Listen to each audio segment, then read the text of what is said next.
हम इंसान इस धरती पर कहां से आए? कैसे थे हम इंसानों के पहले पूर्वज?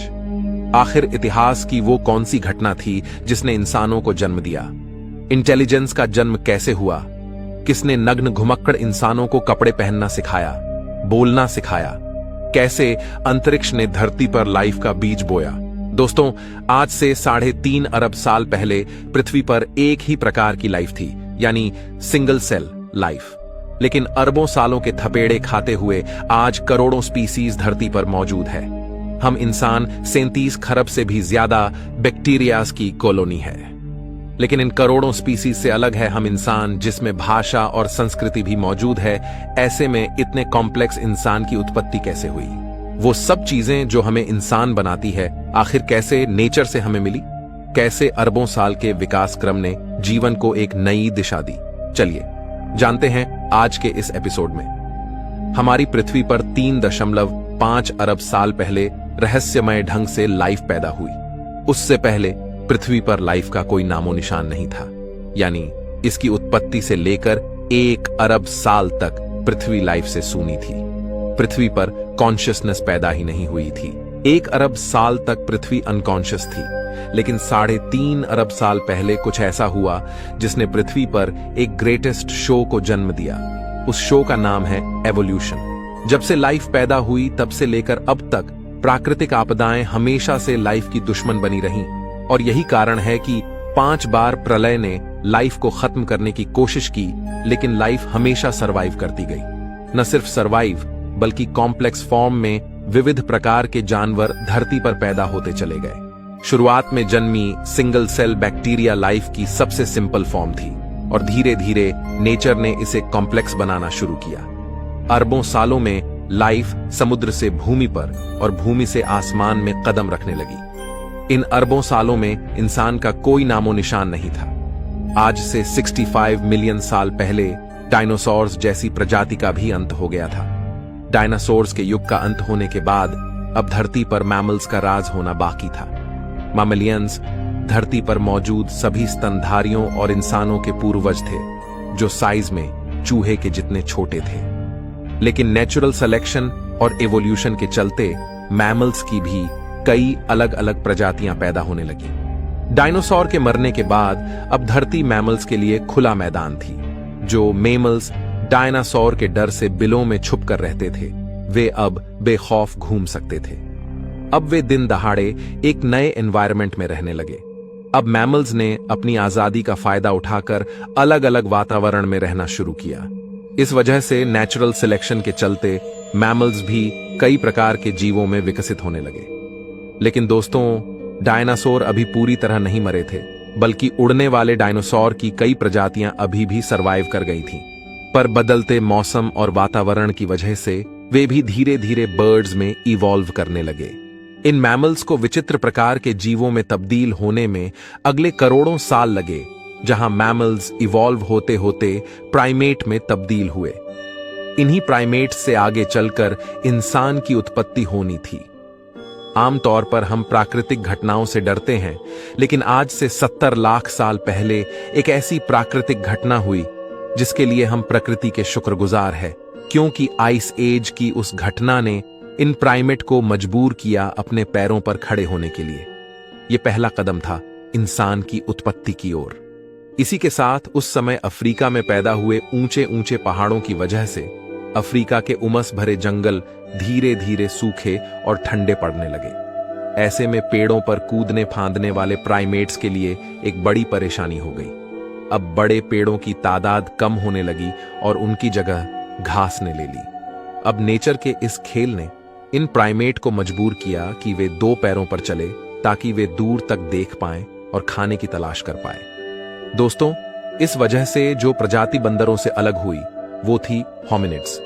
यहां से नेचर ने इंसानियत का बीज बोना शुरू कर दिया था, लेकिन इसकी फसल उगने में अगले 70 लाख साल बाकी थे।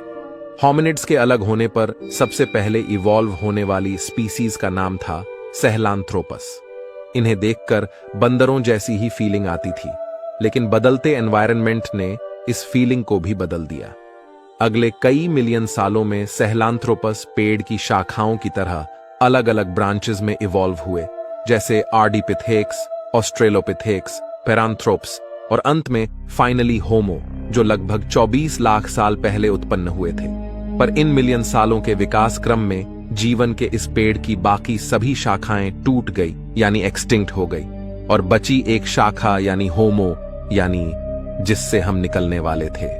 समय के साथ इनका दिमाग भी बड़ा हो रहा था।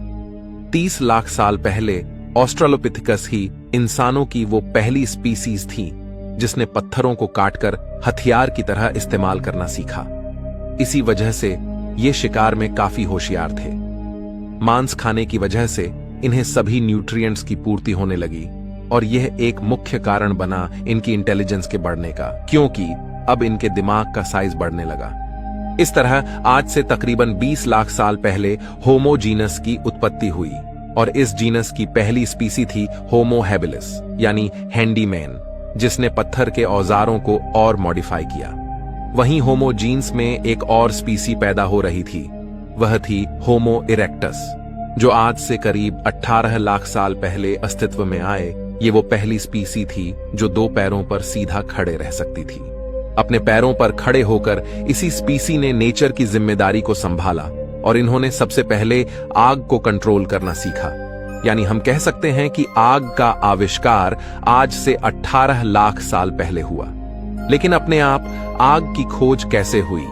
दोस्तों, वैज्ञानिकों के अनुसार यह संभव हो सकता है कि प्राकृतिक घटनाओं जैसे बिजली कड़कना या सामान्य घटनाएं जैसे चकमक पत्थर का नेचुरली आपस में टकराना, जिसे देखकर एक क्यूरियोसिटी जगे कि आखिर ये नई चीज क्या है। अब दिमाग तो इनका बढ़ ही रहा था, ऐसे में क्यूरियोसिटी भी बढ़ रही थी। होमो इरेक्टस और अन्य प्रजातियों को जानवरों का शिकार करना या उससे बचने के लिए एक नई चीज मिल गई थी, वो थी आग। जानवर जो आग से डरते हैं, और इसके प्रयोग से होमो इरेक्टस को एक एडवांटेज मिला कि वो आग का प्रयोग कर खाना भी पका सकता है और जानवरों को भगा सकता है। पके हुए मांस को खाने से उनका शरीर उसे सही से पचा सकता था। इस वजह से इनका दिमाग और अधिक विकसित होने लगा।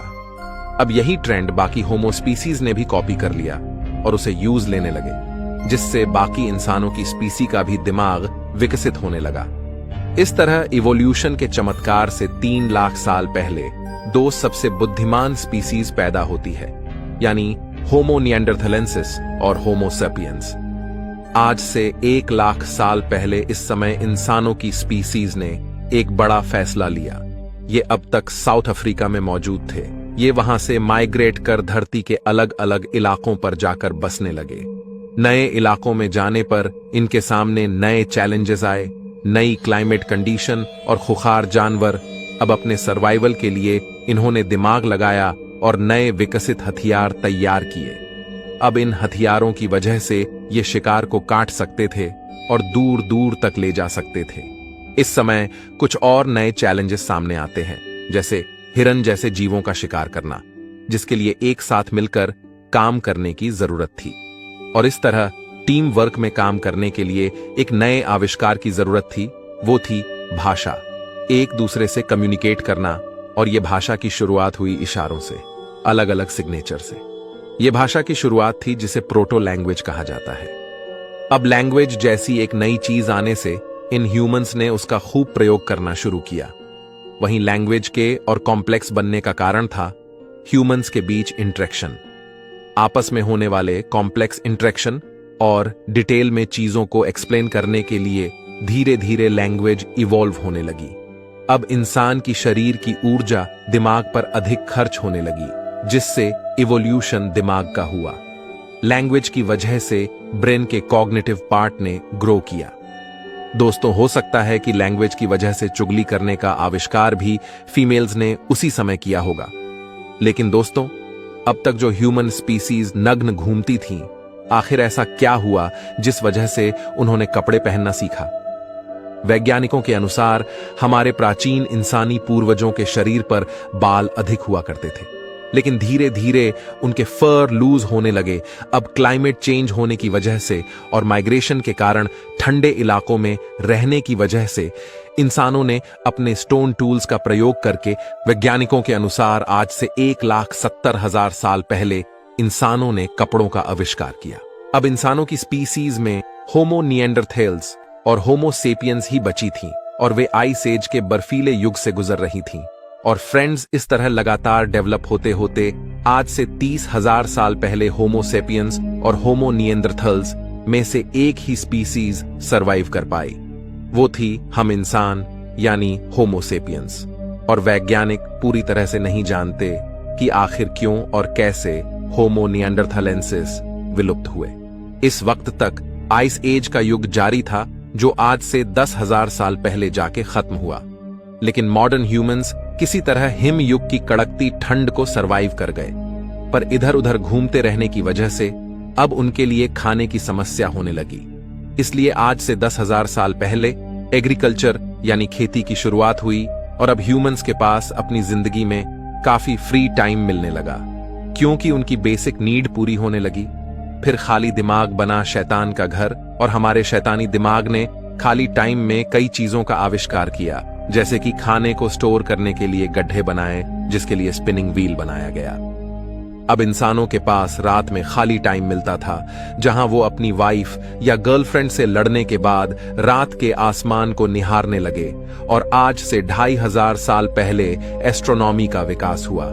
इस तरह लिखना, चित्रकारी करना, फेस्टिवल्स और फन लविंग लाइफ जीते जीते पिछले 5,000 साल में हम मॉडर्न ह्यूमंस आज इस टेक्नोलॉजी के जमाने में आ चुके हैं। लेकिन दोस्तों, इवोल्यूशन अभी रुका नहीं है, बल्कि इवोल्यूशन हमेशा चलता है।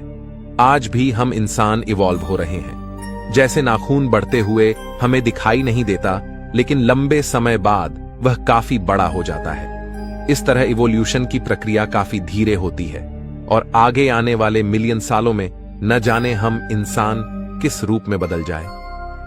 आज हम ऐसी कई परिस्थितियों से गुजर रहे हैं जो हमें लगातार शेप कर रही हैं। जिस तरह भूतकाल में हम इंसानों की कई विचित्र प्रजातियां थीं, उसी तरह हो सकता है हम इंसानों की और भी कई विचित्र प्रजातियां पैदा हो जाएं। आज हम जीवन के लंबे इतिहास को जानते हैं कि किस तरह जीवों का विकास हुआ, लेकिन एक सवाल अभी भी वैज्ञानिकों को परेशान करता कि आखिर लाइफ की शुरुआत कैसे हुई, किसने पृथ्वी के गर्भ में लाइफ का बीज बोया।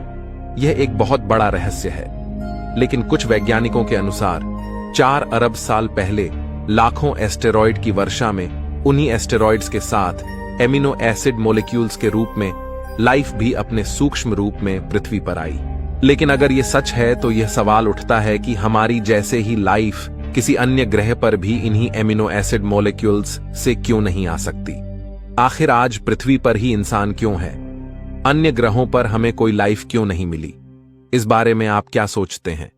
कमेंट में हमें जरूर बताइए। मैं मिलता हूं आपसे किसी अगले वीडियो में। तब तक के लिए ब्रह्मांड में घूमते रहिए।